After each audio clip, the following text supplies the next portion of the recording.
Welcome to Uncloaked Illusions. I'm Chris Anthony. Now, I know that it's been a while. I have been busy trying to accomplish things, pushing things back because of other issues that's been transpiring, and also trying to keep up with what's going on geopolitically, domestically on a political front, and, dealing with our economy not doing as greatly as one would believe it is, based on certain pundits giving these false reports on how great the economy is doing, and also being a part of the organization that I'm a part of, the LaRouche organization, and trying to stay on top of dealing with conference calls and being a part of this movement to have the United States join with China, with Russia, with these countries are trying to implement infrastructure-wise and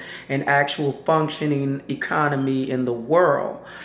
I digress. I will touch bases on that in another video. I wanted to give my opinion about the Starbucks debacle. Now, mind you, two young men come to Starbucks. I believe this happened in Philadelphia, and they decide that they want to use the restroom prior to their friend arriving, and management or the employees instructed them to purchase something in order to utilize the restroom, sorry.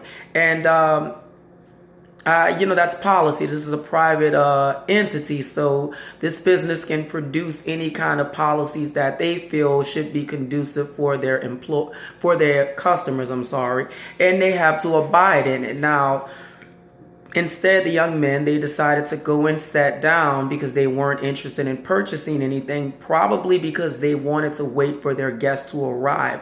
However, I have gone to Starbucks on many occasions, and I frequent a lot of local coffee shops. I know the policies of these companies. You cannot loiter and sit in these establishments and use their internet, use their Wi-Fi, and just use their space that can be used for a paying customer. So I honestly don't understand what the big deal was. They could have bought a 99-cent small cup of, I believe it's called I know there's the Venti, the Grande, and I forget what the small one is called. So we're just gonna say it's small. Well, they could have purchased a small cup of coffee, that 99 cents with taxes, depending on what the tax code is in Philadelphia, probably 108 to 112, and they could have utilized the restroom facilities as much as they possibly wanted. I don't understand what the big deal about the situation was, that they refused to purchase anything in this business, in this establishment. Instead, they wanted to loiter. They wanted to sit down and take up space, and suddenly feel offended by management just trying to instruct policy, trying to do her job for the most part. And again, when it comes to black people, and this is just my honest opinion, I've been in local coffee shops, I've been in Starbucks, and I've witnessed this with my own eyes, that it never had anything to do with the color of your skin, your nationality, your race, whatever the case may be. If you're not a paying customer, then you can't utilize their facilities, you can't take up space. Now, there are people that they consider to be locals. I would be considered a local in my local coffee shops because I spend a lot of time in there. They understand, there's a connection, there is an understanding between the employee and the customer, that this person comes in on a regular basis, they spend a great deal of money with us. I know they're going to purchase something. I can slack up on them. I do not have to literally interrogate them in order to purchase something, or ride their backs in order to purchase something, because I know that it's inevitable. I know it's going to happen. Now, we always have these conversations about this so-called, and mind you, it may exist, but then you would have to recognize the fact that if white privilege exists, black privilege exists as well. And this comes from the millennials who just basically feel like everything has to be given to them on a platter. They should not have to work for anything. They should not have to respect any rules, any laws that are put in place, because they feel, especially black people, they're above the law. And I'm not saying that white people don't feel that way as well, but, you know, being black, I'm speaking on the behalf of black people and what I've experienced and what I see. And this should not have been blown out of proportion. Police officers should not have been called to a situation that was so simple to resolve. Purchase a damn cup of coffee and sit your ass down and utilize the restrooms as much as you want, because you patronize this business. That's all that matters. I don't understand why something that could have been resolved so easily became an issue. These young men ended up being escorted out in handcuffs. I believe they were brought to jail, but, you know, charges were not filed toward them, I'll say, or charges were relieved in any way of any charges that could have been applied to it. But needless to say, I think Starbucks, and mind you, I haven't been to Starbucks in a long time, but I would not even patronize Starbucks anymore, not because of that, because of the foolery that they have proceeded to do, which was apologize for someone in their business, an employee of theirs, doing her job.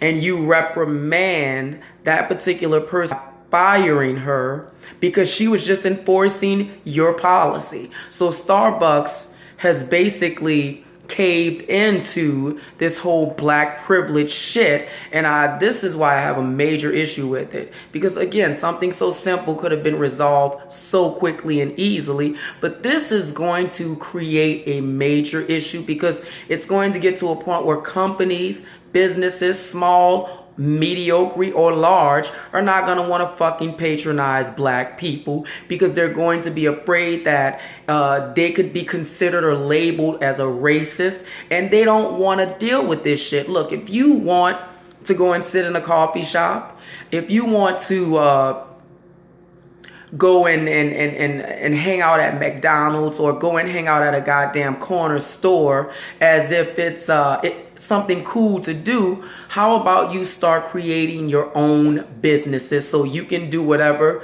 the hell you want to do?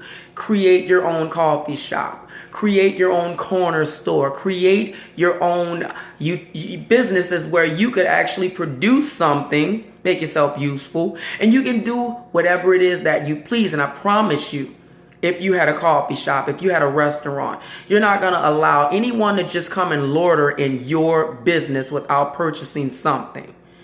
So I think you also have to get in the mindset where you put yourself in the shoes of the business or the other person, and you think, how would you handle that if the shoe was on the other foot? This was my coffee shop, and I needed you to purchase something because it pays for cleaning the restroom. It pays for the utilities in this particular business. It pays for the internet. You know, it pays my employees, so they will come back and they'll get paid, and they'll be able to help the business to expand. I think when you think of it in that sense, you realize how foolish this entire situation is. Now, of course, I know I'm going to have to get a lot of slack for it, because again, you know, you have your hoteps and your black power people and your pro-blacks who just will not see that a great deal of the crap that they cause in society is the damaging of themselves.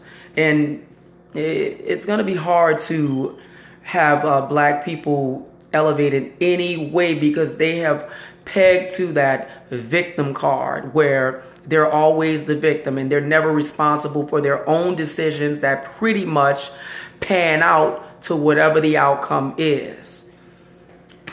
I just think that it was ultimately foolish because, again, I've never experienced having gone to a coffee shop or a business and me being singled out because I'm black, and the pressure on me even more so to purchase something, because I don't create those types of relationships when I patronize people's businesses. So I've seen white, black, green, purple, whatever the case may be, being asked to purchase something in order to use their facilities, and if they don't, then they leave. They don't even put up a fight about it. They just leave.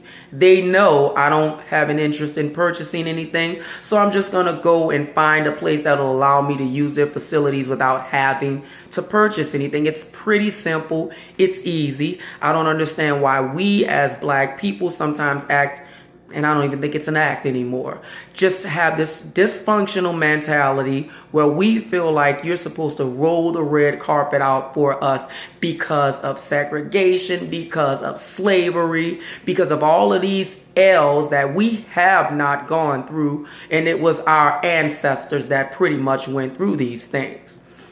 Again,